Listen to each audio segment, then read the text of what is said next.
The Egyptian Empire. It was the first great kingdom the world had ever known, a civilization built on stone, sand, and faith, and the belief that time itself could be conquered. It began around 3150 BC when Upper and Lower Egypt were united under one crown. The Nile became its heartbeat, flooding each year, bringing life to a land of death. And from that rhythm, an empire was born. They called their rulers pharaohs, gods in human form, who believed they could rule not only the living but eternity itself. Every monument they built, every tomb they carved, was a promise to the afterlife. They didn't build for decades, they built for forever. By the New Kingdom, Egypt reached its golden age. Pharaohs like Thutmose III, Amenhotep III, and Ramesses II led armies beyond the sands, conquering Nubia to the south and Canaan to the north. Temples rose toward the sky, and the gods, Ra, Osiris, and Amun, seemed eternal. But even eternity has a weakness. Inside the temples, priests began to rival kings. Corruption spread through palaces.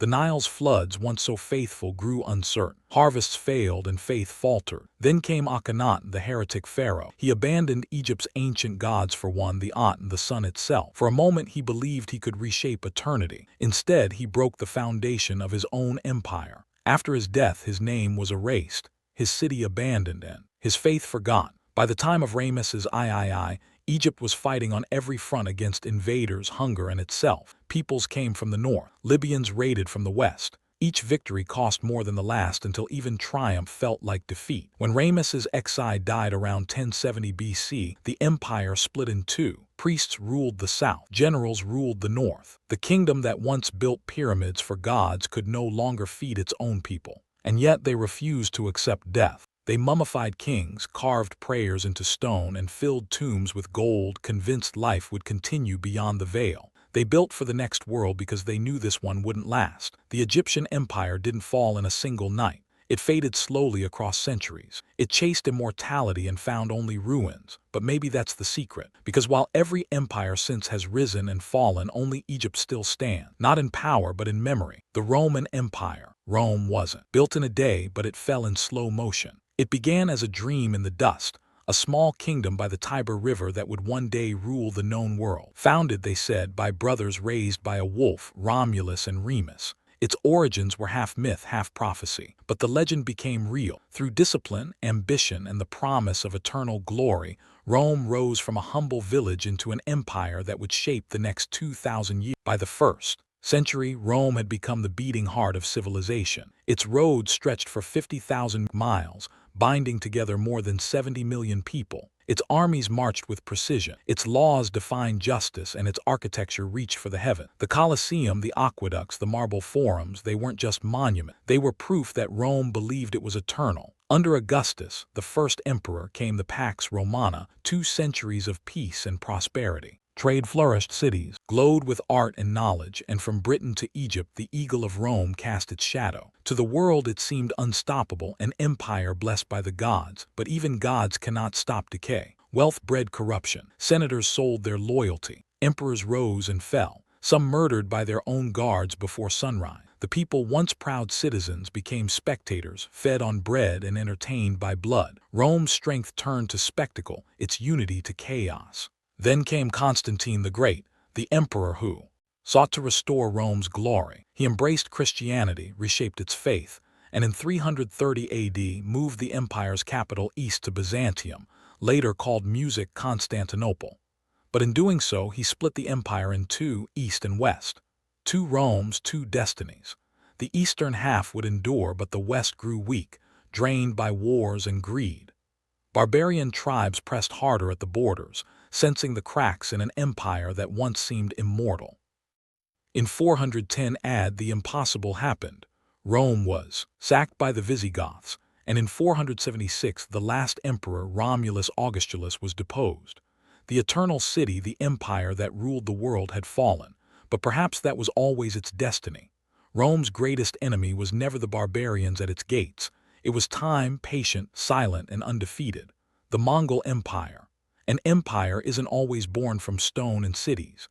Sometimes it rises from the wind and dust of endless steppes. In 1206, a man named Temujin stood on the banks of the Anan River and took a new name, Genghis Khan, the universal ruler. What began as a federation of nomadic tribes would become the largest contiguous land empire in history, stretching from the Pacific Ocean to the shores of the Mediterranean, connecting worlds that had never touched before. Within decades, the Mongols had conquered more territory than Rome did in centuries. Their mounted archers moved like ghosts across the landscape. Their strategies were brutal and brilliant, and their ambition knew no borders. By the late 13th century, Mongol rule spanned 9 million square miles. They didn't just conquer, they unified. The Silk Road flourished under their protection.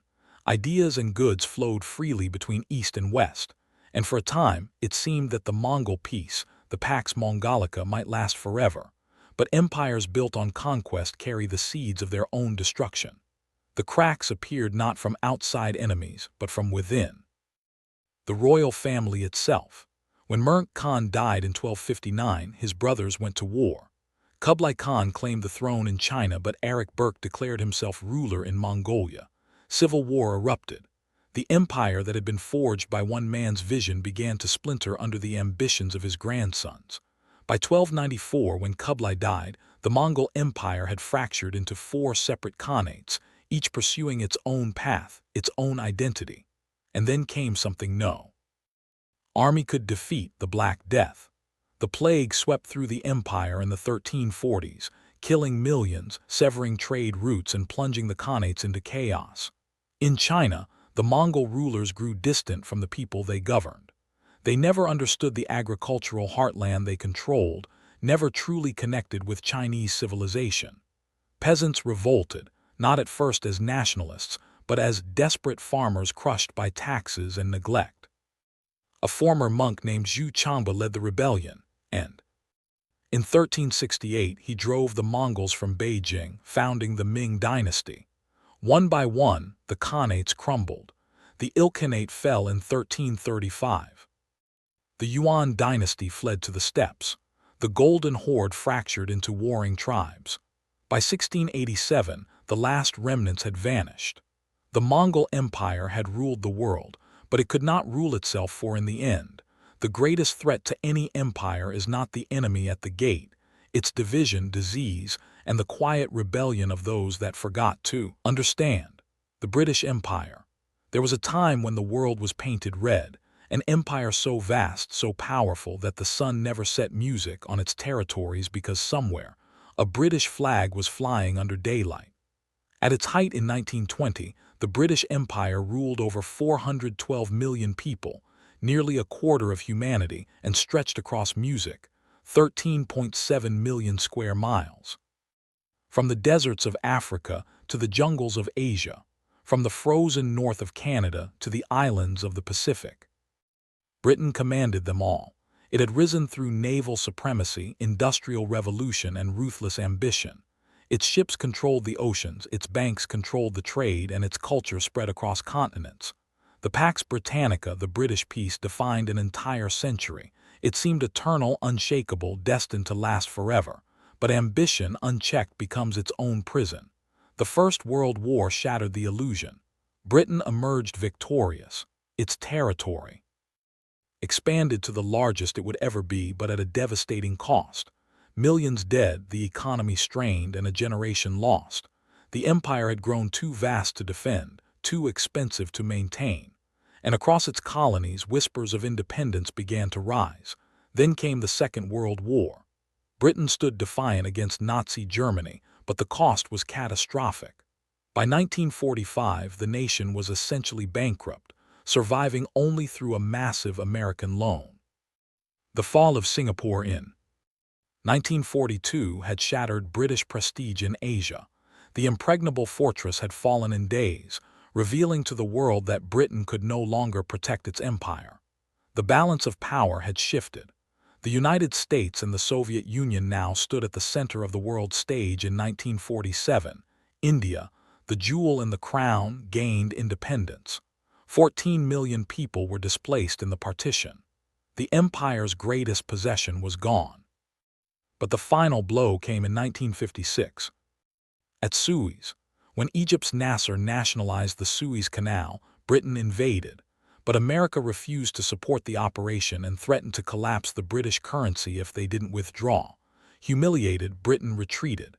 It was called Britain's Waterloo, the moment the world saw, undeniably, that Britain was no longer a great power.